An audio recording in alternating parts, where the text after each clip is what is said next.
Hi everyone, good morning. অনেক অনেক ভালোবাসা রইল সবার জন্য। আজকের দিনটা শুরু করছি তোমাদের এই দক্ষিণেশ্বরের মন্দির দিয়ে।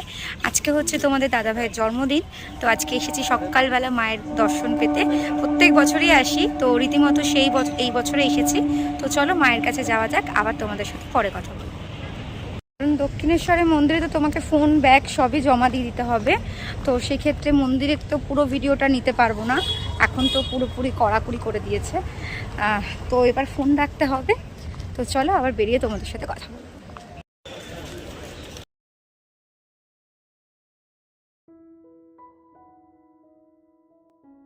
তো চলো, পুজো দেওয়া হয়ে গেছে, এবার যাব হচ্ছে বাড়িতে গিয়ে অনেক রান্না বান্না আছে। আর দেখো, বাড়িতে এসেই ভালো করে হাত মুখ ধুয়েই আগে আমি বসিয়ে দিলাম পায়েসটা। কারণ পায়েসটা যেহেতু শুভ জিনিস, পায়েসটা ওর জন্য ফার্স্ট করলাম, তারপরে এক এক করে সব রান্না বান্না সারবো। মা আমাকে একটু হেল্প করে দিচ্ছিল, আর বাদ বাকি সব রান্না আমিই করেছি। তো চলো দেখা যাক আজকে কি কি রান্না করছি। ওদিকে পায়েসটা প্রায় হয়ে এসছে, আর এখানে বসিয়ে দিয়েছি হচ্ছে চিকেন কষা। আজকে সেরকম কিছুই করব না, খুবই সিম্পলের মধ্যে করব। সবটাই তোমাদের সাথে শেয়ার করব, তোমরা কিন্তু ভিডিওটা কন্টিনিউ দেখতে থাকো।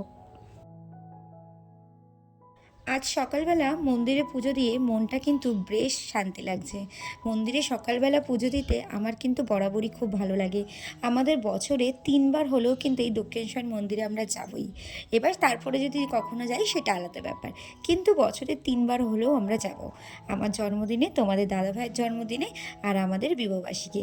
এখন আবার রিহু হয়ে গেছে, রিহুর জন্মদিনেও যাই। মোট 4বার। আর এখানে দেখো, আমি ফার্স্টে চালটাকে ধুয়ে আমি এখানে একটু চালটাকে নুন আর একটুখানি হলুদ দিয়ে মাখিয়ে রাখলাম, ঝরঝরে করে নিলাম। আর তারপর এখানে বানাবো আজকে হচ্ছে পোলাও। তোমাদের দাদাভাই বলেছিল ফ্রাইড রাইস আর চিকেন কষা করতে, তো আমি ভাবলাম একটু পোলাও হলেও মন্দ কিসের। তো দেখো, এখানে আমি সব কিছু চালটাকে ভেজে নিচ্ছি। ভেজে নিয়ে একদম চালের ভালো করে চালটা ধুতে হবে, যাতে চালটা লেগে না যায়। এখানে আমি মটরশুঁটিও দিয়েছি, কারণ বেশ এখন যেহেতু মটরশুঁটির সিজন, মটরশুঁটি দিলে কিন্তু ভালোই লাগে। তো চলো, এখানে রান্নাবান্না মোটামুটি আমার শেষই হয়ে গেছে। রান্নাবান্না হয়েছে চিকেন কষা, চাটনি, পাঁপড়, পায়েস, বেগুনি, পোলাও, ফ্রাইড রাইস আর মিষ্টি আর দই। এই হচ্ছে, আমি এতটুকুই পেরেছি। তোমাদের ভিডিওটা কেমন লাগলো অবশ্যই জানিও। আর হ্যাঁ, তোমাদের দাদাভাইয়ের জন্য কিন্তু আমি নিজে হাতে কেক বানিয়েছি। তো চলো, আবার তোমাদের সাথে পরে দেখা হবে। Bye bye.